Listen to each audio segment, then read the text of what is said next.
l'amour. Oh mon Seigneur, comme tu es beau, tu aimes en toute chose la beauté, permets-moi d'exprimer la tienne par du beau. De cette quête complètement désespérée, hélas, je te reviens, constatant mon incapacité à décrire ce qu'est l'un.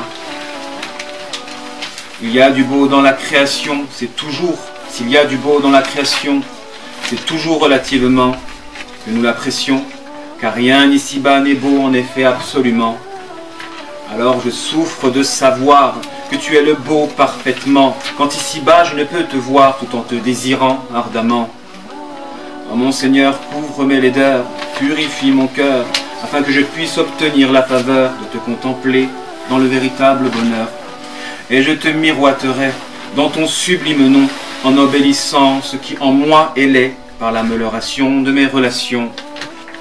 Allah subhanahu wa ta'ala, il est le beau par excellence.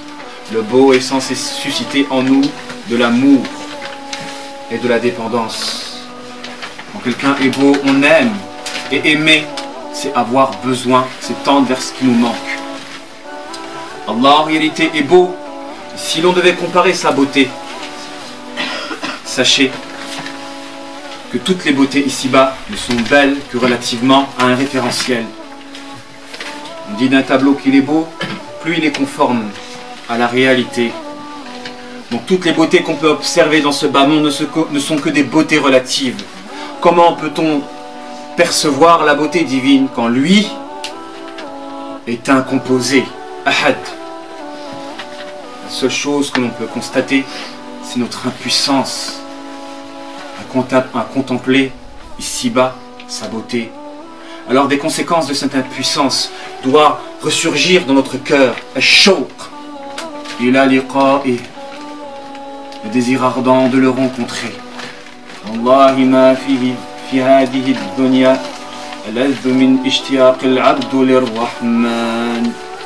Wallah, il n'y a pas dans ce bas monde un plaisir supérieur à celui de désirer ardemment son Seigneur.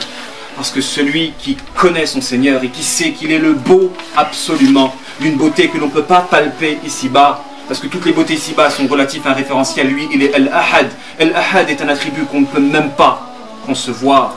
Comment pouvez-vous concevoir un quand Allah est un?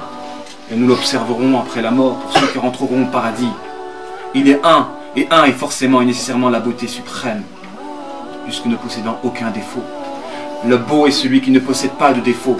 On dit une chose qu'elle est belle quand elle ne possède pas de défaut. Allah, il est Al-Ahad. Ahad, un, unique.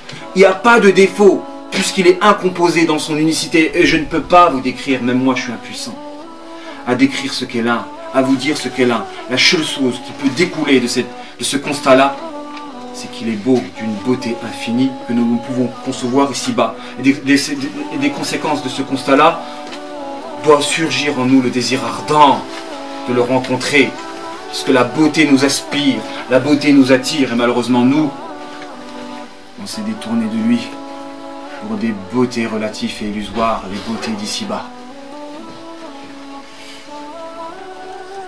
Être beau, ce n'est pas embellir son corps, c'est plutôt embellir son cœur et son âme.